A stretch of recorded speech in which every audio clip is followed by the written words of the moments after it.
tenang. Kalau kemudian kita melakukan kerumunan lagi, berkumpul banyak orang, itu rawan untuk penyebaran COVID-19 yang sedang kita hadapi. Kalau misalnya maksudnya adalah pilihan-pilihan seperti itu. Jadi tampaknya kita lebih pada ikhtiyat, antisipasi supaya tidak memperoleh madorot berikutnya, lebih baik kita berjaga-jaga. Ya, karena memang kalau soal sholat Jumat menjadi ada dibenturkan orang yang punya pendapat bahwa di zaman dahulu ketika ada wabah atau ketika ada penyakit seperti ini, Nabi di dalam sejarah tidak pernah menutup masjid, antara lain seperti itu, tetapi tentu wabah yang dulu pernah menimpa tidak sama dengan wabah COVID yang sedang melanda dunia saat ini. Jadi pilihan-pilihan itu disampaikan begitu. Kalau yang kaitan dengan mendolimi orang, itu tampaknya contoh yang konkret utang. Jadi utang itu kalau kemudian kita pura-pura lupa dengan tanggungan kita, lalu kita sudah sampai meninggal dan belum membayar, maka itu menjadi masalah. Rasulullah SAW pernah tidak berkenan menyolati orang yang masih punya utang. Dan karenanya setiap ada pidato pemberangkatan jenazah selalu disebut apabila ada hak adami terkait utang piutang, maka silakan menghubungi keluarga. Tapi sebetulnya hak adami itu bukan ketika almarhum menghutang saja, melainkan ketika almarhum berpiutang pada orang lain, mestinya orang lain juga menghubungi keluarga. Karena di tempat saya tinggal, Pamulang ini dulu ada orang yang meninggal, kebetulan dia sebatang kara, nggak punya keluarga, sering-sering banyak tinggal di masjid dan di rumah Pak RT meninggal ininya. Sering menjadi tukang urut. Nah, pada saat meninggal ternyata dia berpiutang di banyak tempat, dan akhirnya karena saya diminta untuk mewakili atas nama almarhum waktu pemberangkatan, ya saya mendengar ada berpiutang di banyak tempat, maka saya sampaikan apabila almarhum menghutangi, bukan hanya punya utang, apabila almarhum berpiutang pada orang-orang, maka harus dibayar juga. Karena kebetulan sebatang kara. Dan ini saya sedikit agak keras menyampaikannya. Karena kalau tidak, ini bukan lagi mendolimi, ini menjadi persoalan. Ya, saya sambil berkelakar, ini nanti orang akan ditemui almarhum. Saya sampaikan begitu. Dan akhirnya berbondong-bondong membayar utang ya sama almarhum. Nah, itu jadi bermanfaat untuk acara pengajiannya lalu diselenggarakan di Pak RT. Demikian soal dolim itu lebih pada urusan perdata, urusan privat. Baik, masih ada waktu. Saya bacakan lagi, sebenarnya ada 2 pertanyaan lagi nih Ustadz yang lewat chat. Yang satu lagi dari Mas Rudi. Bagaimana jika kita menyakiti kepada orang lain, kemudian kita meninggal pada saat belum minta maaf, namun orang yang tersakiti tersebut sudah memaafkan. Bagaimana hukumnya, Ustadz? Ya, jadi kalau sudah begitu, ya itu saking baiknya orang, dan memang begitu. Jadi dalam Islam ini kan dianjurkan wal ya'fu wal yasfahu. Ketika orang berbuat aniaya pada kita boleh membalas sebetulnya, tapi jika Anda memaafkan jauh lebih baik. Di dalam Al-Quran juga mengenai hukum kisos itu disebutkan seandainya berkenan memaafkan itu jauh lebih baik. Wa antasaddaqu khairul lakum, itu kalau Anda menyedekahkan hak kisos, artinya mengikhlaskan, tidak menuntut balas, itu lebih baik. Termasuk di dalam ayat yang terkait dengan soal hukuman mati itu disebutkan faman ufiya lahu min akhihi syai'un fattiba'un bil ma'ruf wa ada'un ilaihi bi ihsan.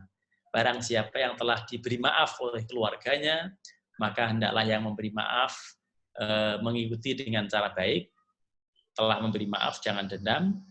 Lalu yang diberi maaf mengikuti perbuatan baik itu cara membayar fidyah, membayar diat.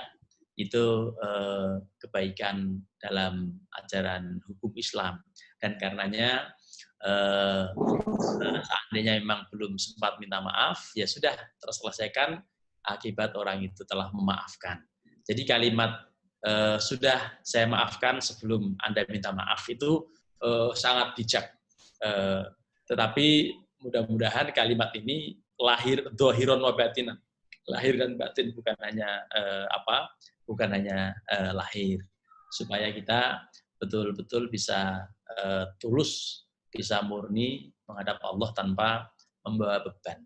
Jadi itu pentingnya istihlal, pentingnya membebaskan diri dari semua beban hak adami, itu kita lakukan itu. Makanya kalau ada orang meninggal, biasanya menyampaikan tolong maafin Bapak ya, tolong maafin istri saya, tolong maafin almarhum.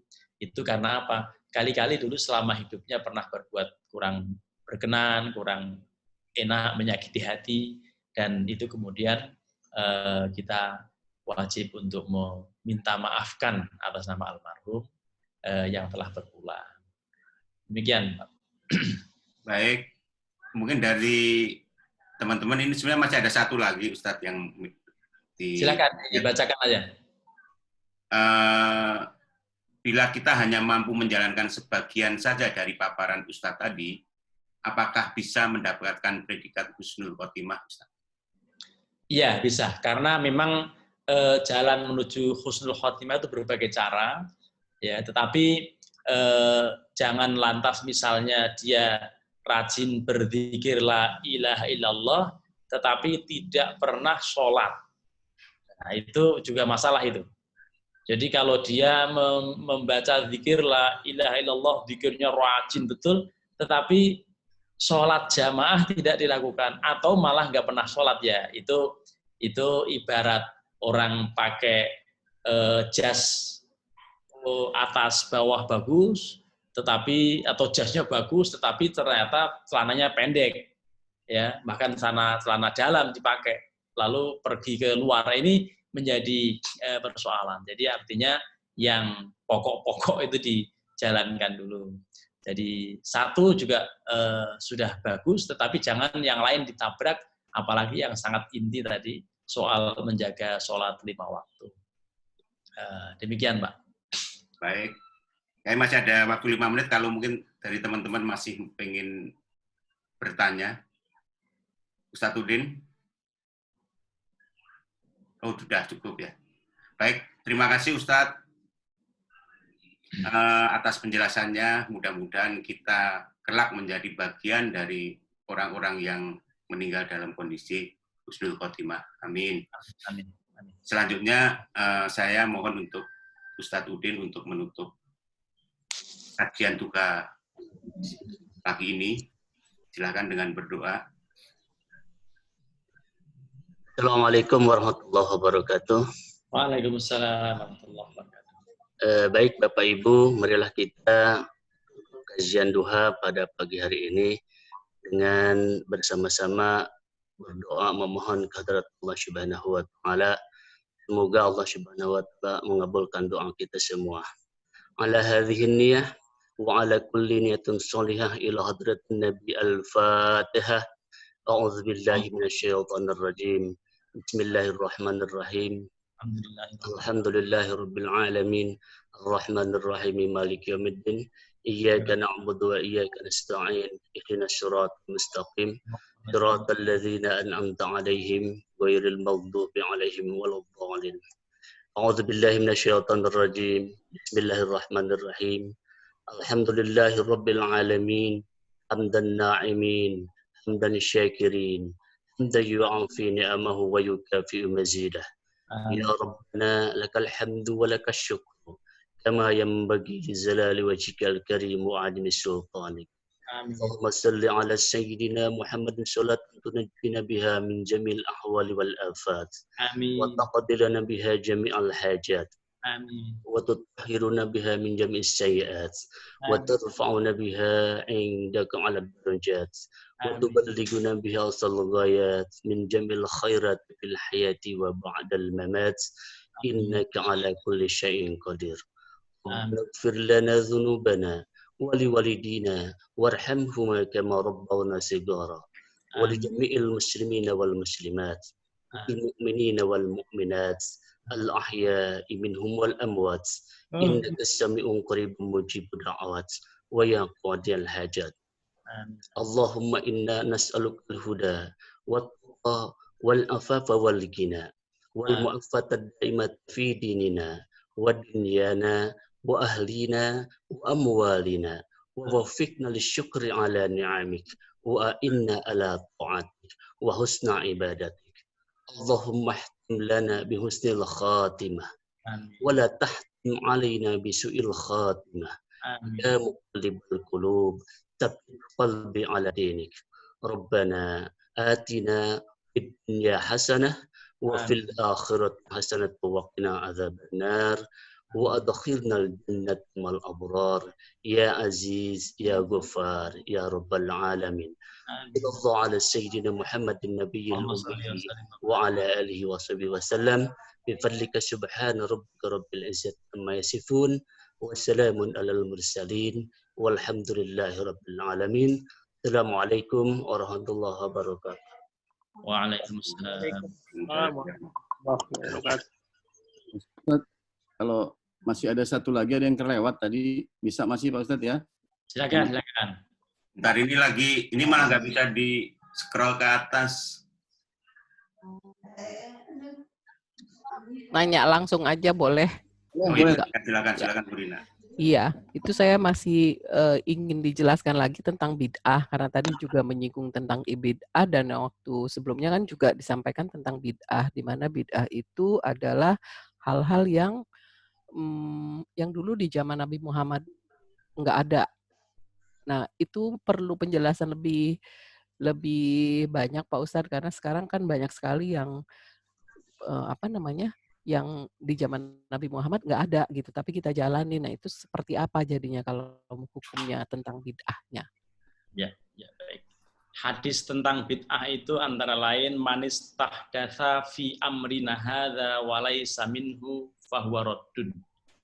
Barang siapa yang mengada-ada dalam soal agama padahal tidak ada contoh dari Rasulullah dan para sahabat, maka pasti akan tertolak. Itu hadis sahih, man istahdatsa fi amrina hadza wa laysa minhu fahuwa raddun. Hadis lain yang bicara soal bid'ah disebutkan bahwa fa inna khairul hadi hadi Muhammadin sallallahu alaihi wasallam wa syarrul umuri muhdatsatuha wa kullu muhdatsatin bid'ah wa kullu bid'atin dhalalah wa kullu dhalalatin finnar. Kalian harus hindari atau ketahuilah bahwa petunjuk yang paling baik itu adalah petunjuk Rasulullah. Dan perkara yang paling buruk adalah yang baru-baru muncul. Soal agama, modifikasi ajaran agama yang baru muncul. Dan setiap yang baru muncul namanya bid'ah. Bid'ah itu semuanya sesat. Dan semua kesesatan membawa ke arah neraka. Lalu terkait dengan kata semua dalam kalimat ini, kulla bid'atin dolalah, setiap yang bid'ah menjadi dolalah, itu dikaji oleh para ulama bahwa kata kul, setiap, itu beda dengan kata kullu yang ada dalam ayat kullu nafsin dha'iqatul maut. Setiap yang berjiwa pasti akan merasakan mati. Itu tanpa kecuali. Kalau yang dalam Al-Quran. Kullu nafsin dha'iqatul maut. Karena ini kul, ada dua penjelasan oleh para ahli bahasa dan para ulama, yaitu bahwa kul itu min ba'dil jami wa min ba'dil majmu. Kalau yang jami itu global, semuanya. Contohnya dalam ayat Al-Quran yang tadi, setiap yang berjiwa pasti mati, itu nggak akan ada kecualian, nggak ada pengecualiannya.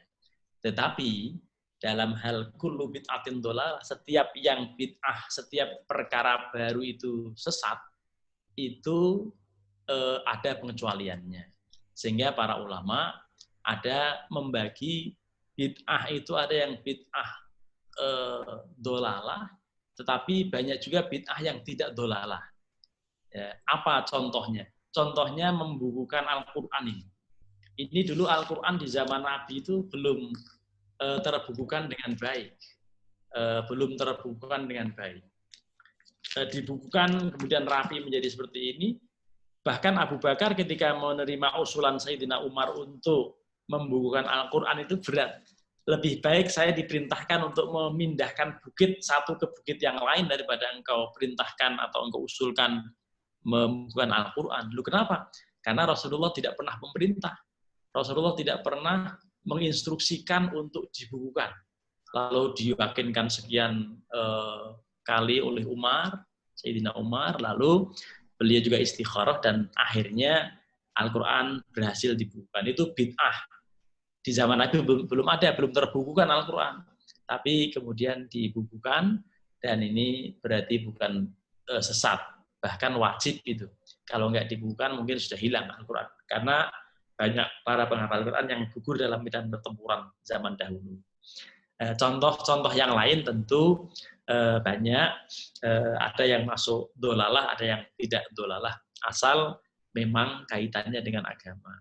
Tapi kalau perkara teknis duniawi, tampaknya tidak bisa digeneralisir masuk dalam kelompok agama. Kita pergi haji naik pesawat itu juga bid'ah, tetapi insya Allah bukan karena naik pesawat masuk neraka. Justru kalau naik unta malah menjadi repot, nggak mungkin. Nah itu jadi perkara-perkara bid'ah itu terkait dengan agama. Ini mungkin juga bagian dari bid'ah ya, yang sering dikritisi teman-teman kita itu. Tradisi kita di Indonesia kan banyak sekali modifikasi agama itu ya. Misalnya memperingati hari meninggalnya 3 hari, 7 hari, 40 hari, dan seterusnya, itu dikata bid'ah. Ya, dari sisi pelaksanaannya memang bid'ah, tapi kemudian kebijakan para pendakwah pemula di tanah Jawa dulu, atau di Indonesia pada umumnya, Wali Songo, itu melihat substansi. Ternyata itu tetap dijalankan, tetapi yang substansi yang dilakukan membaca Al-Quran, zikir, dengan kalimah-kalimah thayyibah, dengan baca sholawat, salat, dan lain-lain, asal jangan seperti yang tradisi selama ini dilakukan oleh masyarakat Hindu Buddha waktu itu. Itu bagian dari yang bisa ditolerir. Walaupun begitu, sampai hari ini masih ada orang yang hitam putih. Pokoknya yang tidak dijalankan di zaman Nabi, tidak. Nah, itu akibatnya ada orang yang punya pandangan, ini harus dimusnahkan, acara-acara seperti ini. Akibatnya, itulah cara pandang orang tentang bid'ah itu sedikit berbeda, apalagi yang kaitannya dengan soal-soal yang belakangan.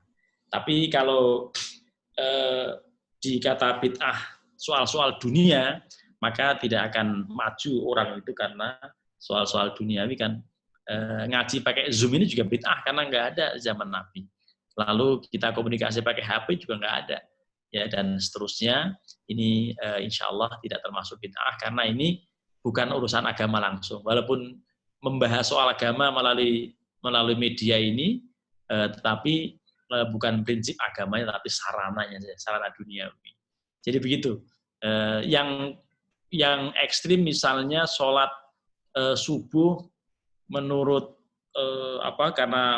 karena mentah-mentah sedang sehat, lalu dia lakukan 4 rakaat dalam satu kali sholat subuh, yang nggak bisa. Itu jelas bid'ah kalau begitu. Karena Jumatan itu menjadi repot, ya kita ganti hari Kamis, misalnya Kamisan, ya nggak bisa. Jadi kalau soal agama rigid yang memang dicontohkan Nabi kita jalankan, Kalau yang tidak, ya kita harus hindari. Demikian Ibu. Ya, terima kasih.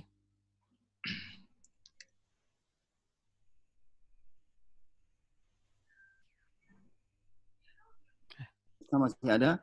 Ibu-ibu, bapak-bapak, masih ada? Sudah cukup ya? Cukup, Ustaz. Sudah, cukup. Nanyanya nanti lagi, Pak. Kalau udah dijalanin nanti baru nanya lagi. Suka lupa. Sekarang kan baru tahunya itu. Boleh nanti tanya lagi, kan nanti ada nomor teleponnya, bisa kita hubungi dengan Ustadz Dr. Nur Irfan, salah satu dosen UIN dan juga pakar di PSG, ahli fikih Dewan Pakar PSG. Bapak Ibu sekalian, saya mohon nanti berikutnya adalah kita masih ada pengajian via Zoom malam Sabtu, Jumat malam dengan Dr. Hasani Ahmad Said, kemudian hari Minggunya tanggal 17 dengan Profesor Asep. Belum diakhiri, marilah kita bisa foto dulu sama-sama Pak Kris ya. Siap. Dan terima kasih atas segala perhatian, mohon maaf atas segala kekurangan. Assalamualaikum warahmatullahi wabarakatuh. Mari kita foto dulu sama-sama. Konfirmasi sekali lagi itu nambahin Pak Ustadz itu bagus. Hari Ahad tanggal 17 itu nanti kajian tafsir. Ya. Oke. 1, 2. Sip. Sekali lagi.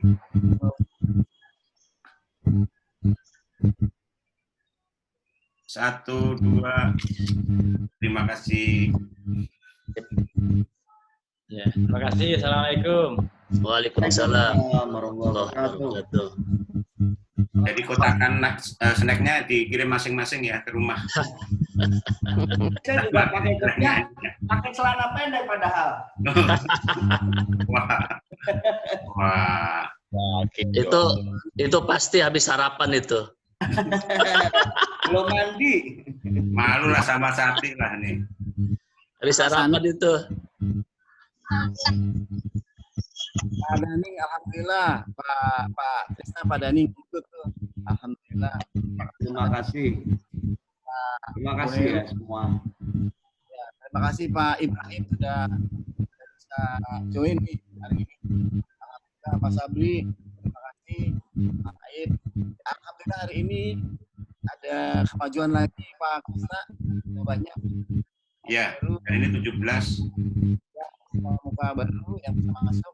Alhamdulillah. Mudah-mudahan berikutnya ada banyak lagi.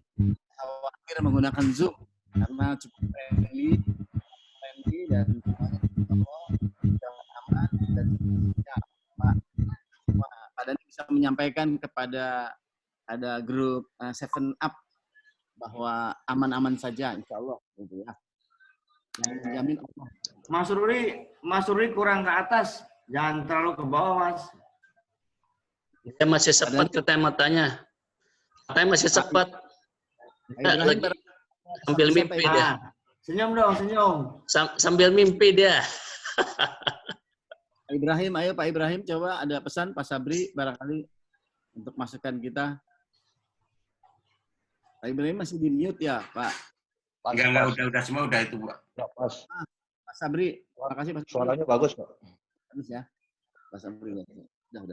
Mana Pak Sabri? Aman, suaranya bagus. Nanti sore Pak Sabri, ditunggu di lapangan. Bagus ya? Iya, bagus nih. Penangkapannya bagus, suaranya bagus. Oh gitu. Iya. Nanti Asal itu juga mau bagus. nanya.